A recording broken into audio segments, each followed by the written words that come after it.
Go and grab your Bewears merchandise today. There are t-shirts, sweatshirts, phone cases, and more, all with the link down in the description below. You do not want to miss out.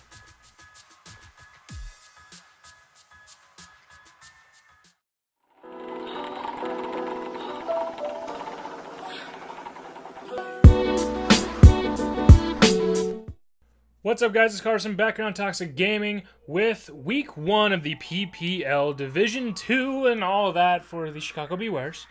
If you saw the team builder beforehand, you know what the team is that we have, you know why we have it, you know the draft for Alex that we're prepping for, and you know those things. If you have not seen that team builder, go back and watch it. It's important. It's really important for how this match goes. But we are fighting Alex Onesie Bayonet of the Birmingham Spritzee. You will know Alex if you are any type of real fan of the channel, quote unquote, and have been here for a while. You remember Alex from the Drunk Walk, from the Drunk Random battles, and things like that. If you don't know Alex at all, go check him out. His links and everybody else's links in the PPL will be down below in the description. Check out their sides of the battles.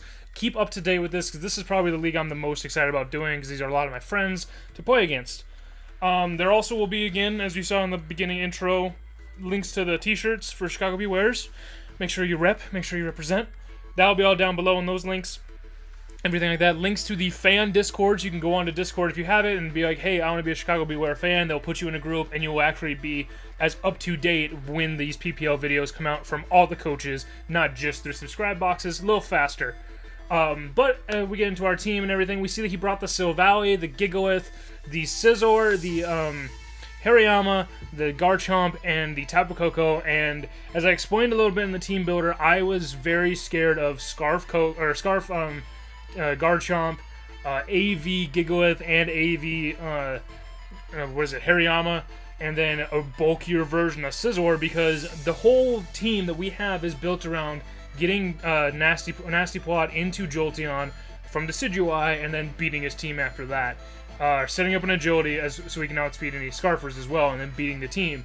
But with Hariyama and Gigalith there, if they are AV or Gigalith is in the sand at around, I believe, 80% health, then Jolteon doesn't just beat them 1v1. So we need those things worn down the most. And as I do see as well, Charizard X kind of doesn't really run through his team, but if I can get one, maybe two Dragon Dances up, I can do the really majority of damage to his team.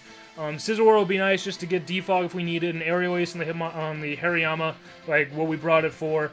Milotic and Torterra aren't really doing much this match. Really, all I want Torterra to do anyway is to get the rocks up, but again, I went through in greater detail of the sets and everything and why we brought what we brought. So without further ado, we will get right on into the battle.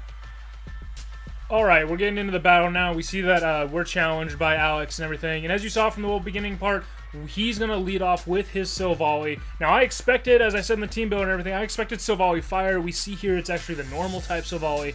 I led with Torterra, and I'm thinking he's either the Scarf Silvally if he's normal, or the Dark EMZ Parting Shot. He goes for the Ice Beam.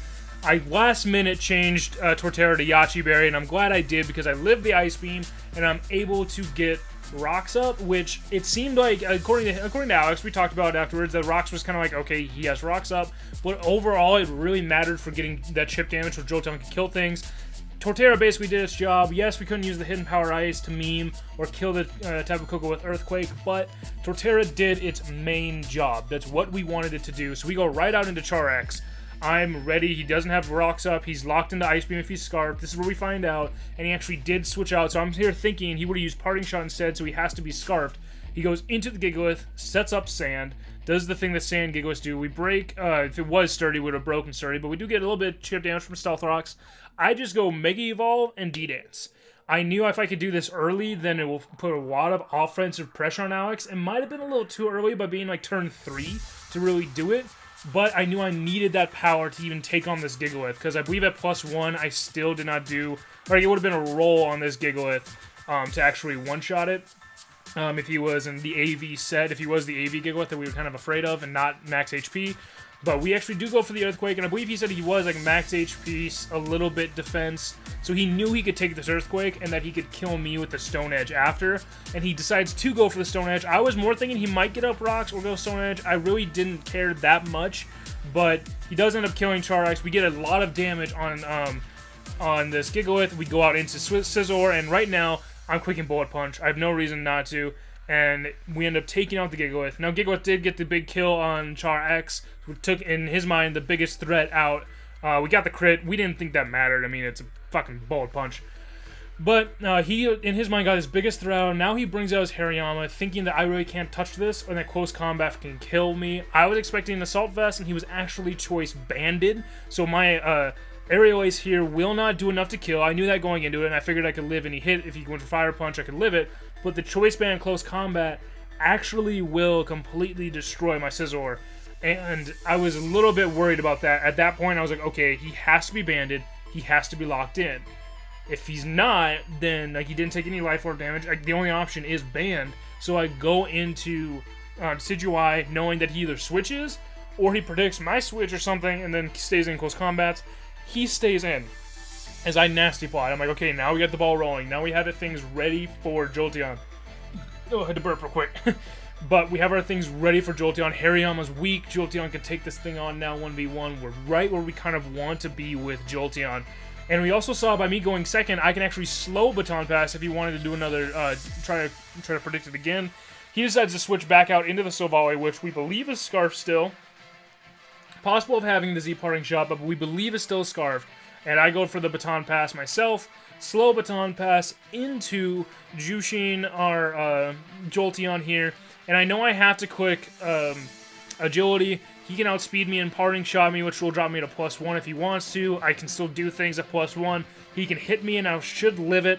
But I know I need Agility. He does go for the Parting Shot here to drop me to +1. And the big thing here was that if he didn't go for that, +2 Jolteon ran through the rest. But with that +1, it made the battle it made him able to fight through this Jolteon to some degree.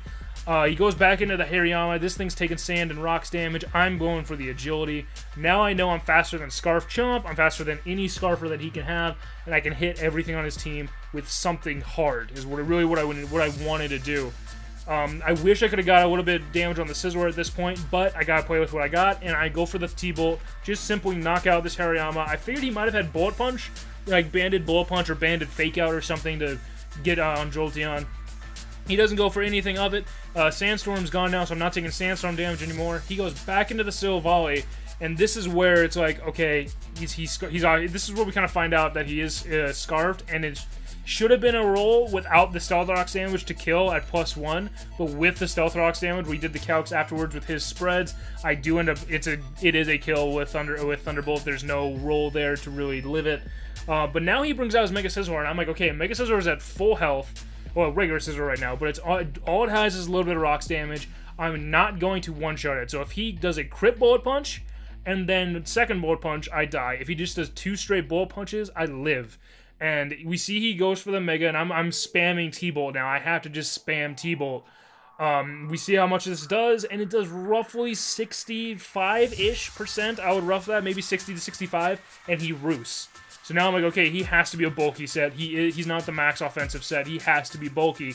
And we see that we're kind of doing a little bit more to him than he's doing to us. And so we go for another T-Bolt. We're winning the war at the minute, and we get a crit. And this crit really mattered because he could have swept a Tapu Koko after this with the mons that we had left, because we found out he was physical Tapu Koko after. But he now brings the Tapu Koko. We're going to go for Synchro Noise. Basically because that one-shots Tapu Koko at +1 no matter what, unless he has like a pretty hefty speed or HP investment.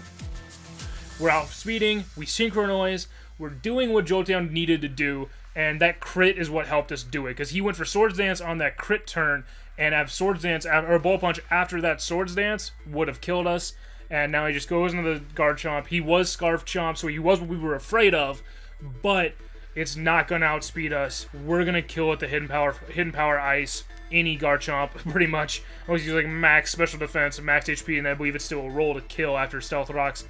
But the big thing is, Jolteon did what we needed him to do, but the crit definitely fucking mattered. Like, that crit mattered a lot to this match because he could have swept with Coco because all we had left was Milotic, beaten by Coco. We had Decidueye, and because he had physical Tapu Koko with Brave Bird, Decidueye is beaten, and then Jolteon and everyone else was out of the way. So again, good game to Alex. I apologize for the crit and everything that happened, but that's kind of the way the game goes. We talked about it afterwards, and he doesn't really blame me for the crit. It's just the game. That's what happens.